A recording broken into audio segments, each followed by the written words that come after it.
Pankaj Mishra, and I play a role of a cloud advisor in TCS, where I help my clients in their journey from on-premise to cloud platforms. In addition to playing a role of a cloud advisor, I also play a role of a coach for business storytelling and art of articulation programs. So, challenge is something that a person is stuck with, just not able to move at all. And a change would be, if you're looking at a positive aspect of life, anything that brings about a positive outcome, I consider it to be a change. So, for example, the challenge is to probably get to the mountain, but then if you're not aware of the terrain, how do you get there? Majority of us, they know where to get to, but then we struggle with how to get there.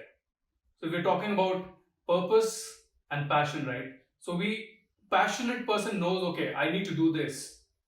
But do you really know how to get there? That's purpose. So before I did the course, one thing that was slowly but steadily troubling me was that in trying to just win at everything, I was beating myself a lot.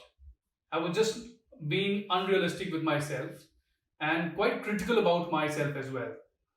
That was one of the challenges that I was struggling with, and it started playing on my mind that this is such a beautiful course that it's probably talking about a life skill where while I was doing this course, I was constantly thinking, why didn't these kind of courses were there while we were studying in school or college?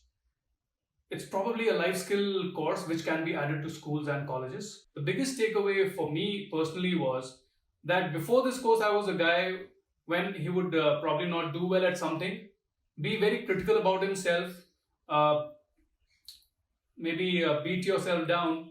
It was when I started looking at, okay, even if you've not done in a thing, maybe you learned something out of it, and that's probably one of the biggest positive changes that I've seen in myself.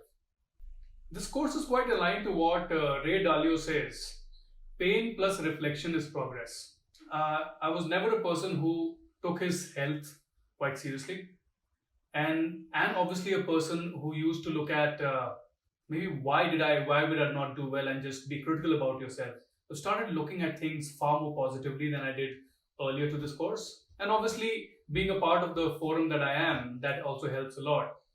On a professional front, uh, the art of receiving feedback, more often than not when you're in an organization and maybe somebody turns up and just says maybe, hey, you didn't do this well, you're kind of defensive, right? You just don't take that feedback.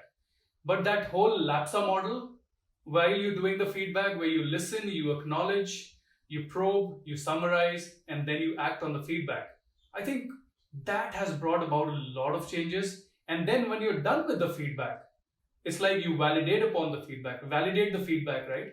Whether is the feedback aligning to what you are, and then you validate the feedback, you think upon it, and then you finally act. So while I was doing this course, one thing that really stood out was the intuitive UI. Your UI, the content, the way it was showcased, it was absolutely outstanding.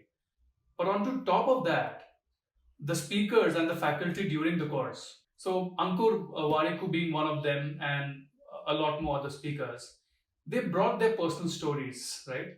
And then the relatability factor from those stories made it a lot more meaningful, because we kind of relate to those kind of stories, because those kind of stories happens to majority of the people.